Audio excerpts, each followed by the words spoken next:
That said, let's start. Like, should we do opposite? Like, I think maybe the Pathologic devs would appreciate the criticism sandwich being inverted, where we're going to start with a bunch of stuff that we don't like, and then end with a bunch of stuff that we don't like.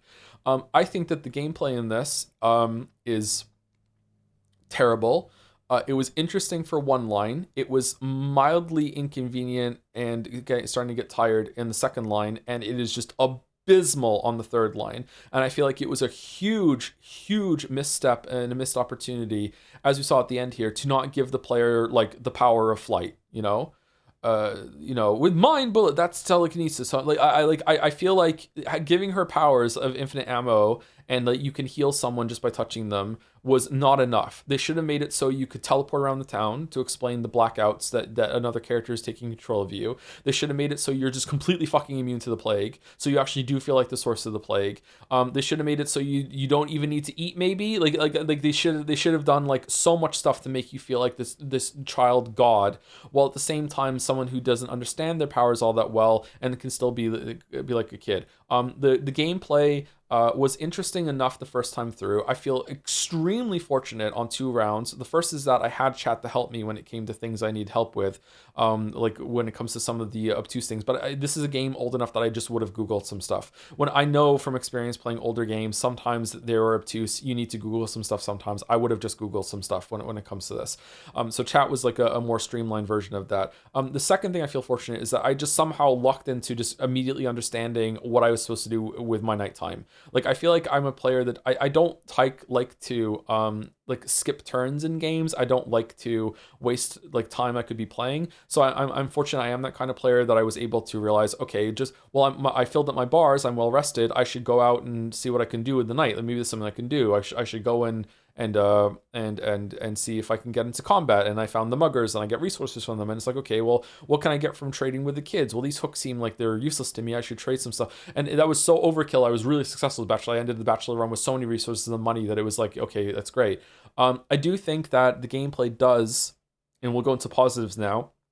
I do think that the gameplay does like accentuate a lot of the stuff that the game is doing in the story.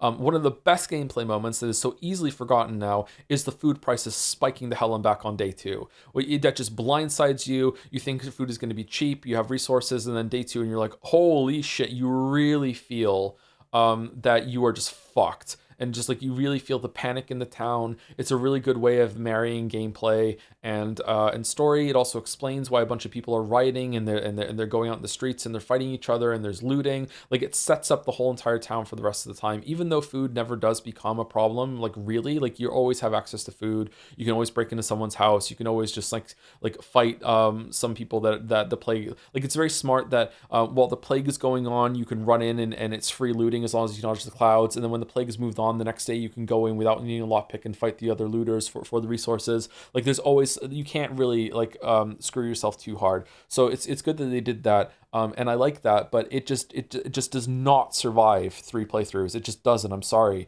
And I think that the game, one of the best things the game does is the three playthroughs. I am stunned to say this, but my favorite route was changelings. Like I love it when things build on each other. I love it when things are called back later. I write like that. I like a lot of my writing when I first start. A lot of my stories at the beginning, I feel even when I read them back are kind of boring. Some of my scripts too. If you enjoy my videos, hopefully this comes through. Sometimes I will lay a lot of foundation at the beginning of stuff. There's even stuff I laid in the Witcher 1 and 2 videos that come back in the third video where I lay a bunch of stuff in the beginning that just feels like I'm saying details and then they come back later like big time, like no, we're returning to this point now that was all set up. I really really like it when stories do that. And the third route here set up so much stuff. Sorry, the third route here paid off on so much stuff that was set up in the first two.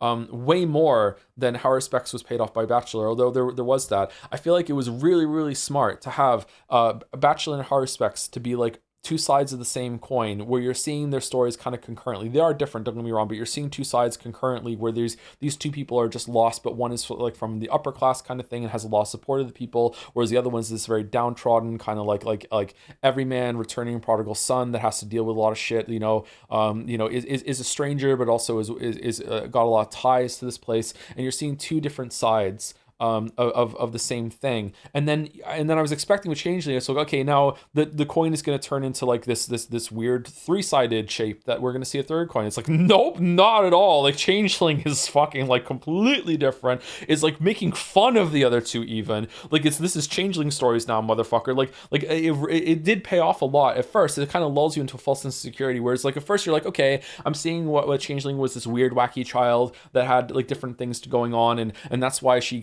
ends up with Block, and that's what she's doing with the Glaive, and that's why she's hanging with Sabrovs on that day, and that's why they disown her on that day. But then as it goes on, it gets more and more wild with like, no, she knows about the meta stuff way more than anyone else. And no, they're going to be making fun of choices that you made on the thing. And no, they're going to make it so that you can role play as this wacky psychic girl that knows shit because you know it because you're the player. It's going to play on this idea that you are two beings tethered by completely acknowledging that it's like, sure, there's two versions of the Changeling, but you are also the Changeling. It's you and her tied together. Like there's two sides of you, and you are the one that's causing that because you're taking control of her and you're dictating what it is. So in that case, you are dictating if the Changeling is evil Clara or nice Clara, or is a child that is lost in the world and just wants parents, or just is someone who is kind of toying with her prey almost like a cat. You know what I mean? Like it's really, really good. I love it, but I do have to say that it is clearly unfinished. But even if it is unfinished, the idea is so good, and it uses the medium in such a compelling way that it still stands out as I think it's my favorite route, and I'm stunned about that because I thought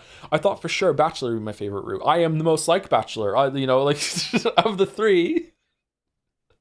The skeptic, that is coming to this place. It aligns with the player the most because you're a stranger here. You don't have any Haruspex is kind of like a stranger too, but like he still does have some ties here, and he is also like the end trail fortune teller, which is a very, very outside my area of expertise, and has a lot of like mysticism involved into it and lost superstition. Whereas I fancy myself to be the skeptical doctor who's coming in and be like, yes, the town. Let me tell you what's really happening here. Simon Kane never existed. Fuck you.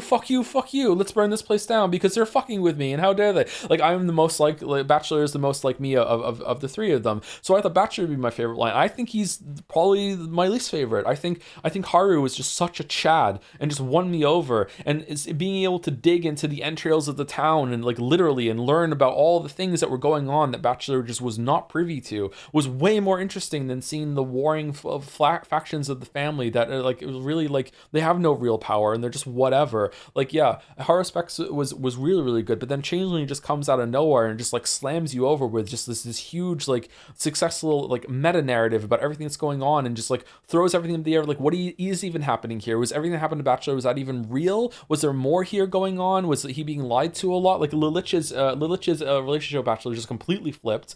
Haruspex and how he gets along with Lilich is also changed too. Like, yeah, it's just it's really, really good. It's really, really good. I liked it a lot. The writing was fantastic. It was so funny.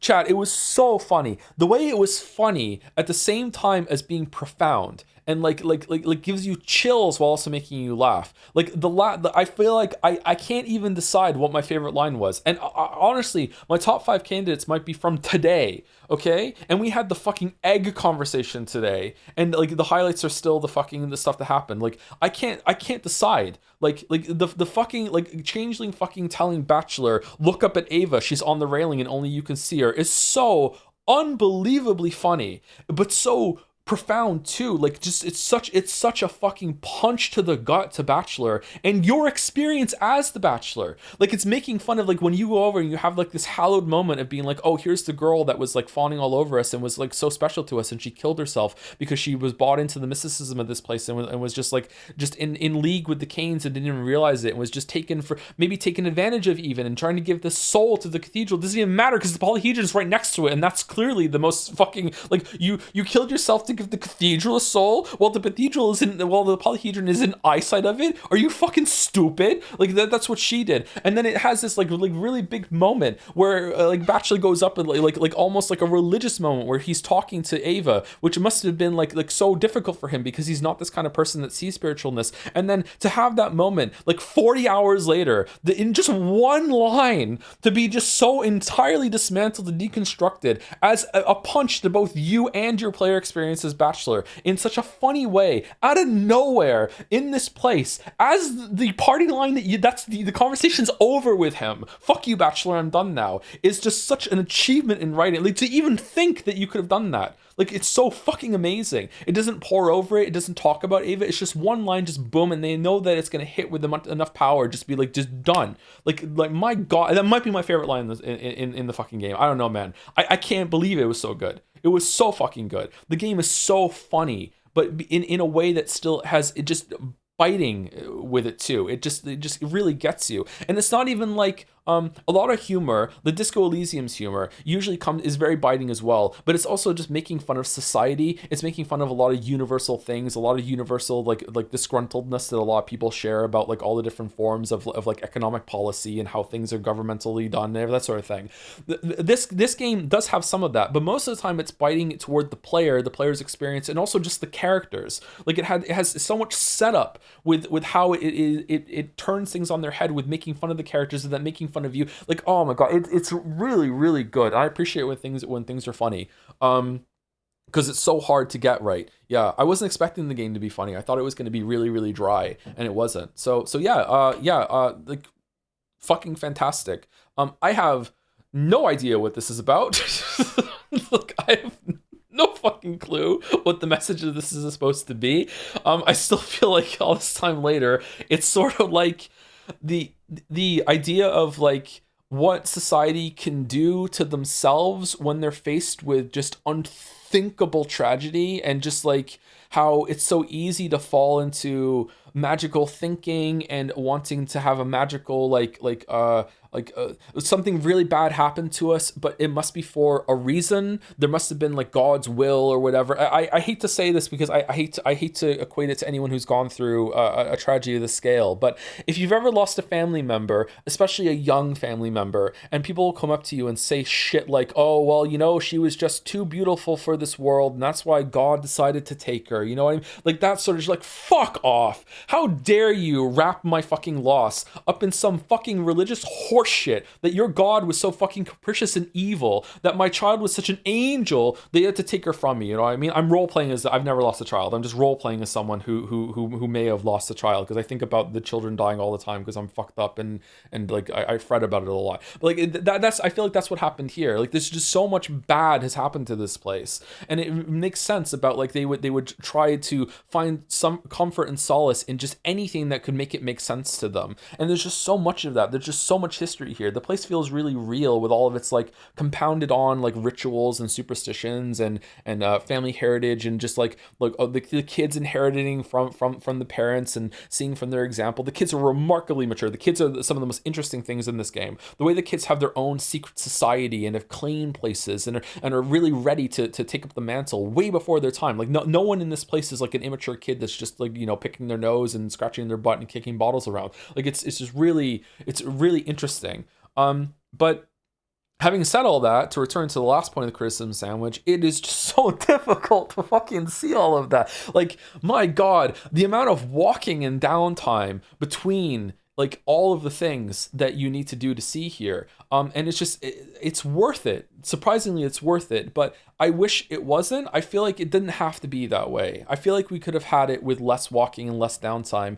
And I also think surprisingly, there's way more that could have been explored here. Like, I feel like a lot of characters, and most of them actually, I feel like the Kanes and the Oglimskis and the Saburovs, because they're tied to each of the main characters, they get enough screen time. Although I could see more of it, to be honest. I think the Saburovs probably got enough. Changeling's lines were quite long. I feel like the Saburovs got enough. I feel like the Kanes got enough, but not as much as Saburovs. I feel like the Oglimskis could have had more. I feel like we could have seen way more of almost everyone else. Like we could have seen more of the kids, we could have seen more of Aspidi, we could have seen more of Yulia and Angel especially. We could have seen more of Lara, we could have seen more about the Termitary and the Abattoir. We could have seen way more of Block. I feel like he comes a bit late. Even Sticky feels like a supporting character. I feel like maybe Sticky we don't need to see more. Murky is a really interesting character. Some kid that lives in a train car by herself on the outskirts of town, where she might have to fend with like wolves and coyotes moving in and stuff like that. I feel like that's an interesting character that we don't really see much. But yeah, I feel like we could have seen more of those. And I'm sad that we didn't. Yeah, I think this was fantastic. I'm really glad that I played it. I'm glad that I stuck with it. I'm glad I saw all three routes. I do think that it is it's just a shit video game, but it is a really good experience. It has some of the best writing. Like it's really really good. It's another one of these like I can't believe this game is this old. I didn't realize that there were video games that had writing this good even back then. Although maybe I'm forgetting some of the standouts at that time as well. Really well written. I'm really impressed. I'm really well impressed by how it's localized. Although maybe if I could understand Russian and play the original, maybe I wouldn't think impressed. Maybe they changed a lot. You know, maybe in Russian it's shit. Maybe it's the localizer. Maybe this is a the T.S. Eliot's The Wasteland situation where the person who he just gave it over to did all the work fucking like paring it down into it. I don't know, but yeah, that's it. Yeah, very dense. I'm still confused about a lot of things. Maybe I'm supposed to. I feel like I should experience it again and see, especially Bachelor's Line. But I am uh interested to see where it goes with Horror Specs in Pathologic 2 and Bachelor in Pathologic 3. And that's it. That is Pathologic. We are done. We got it done.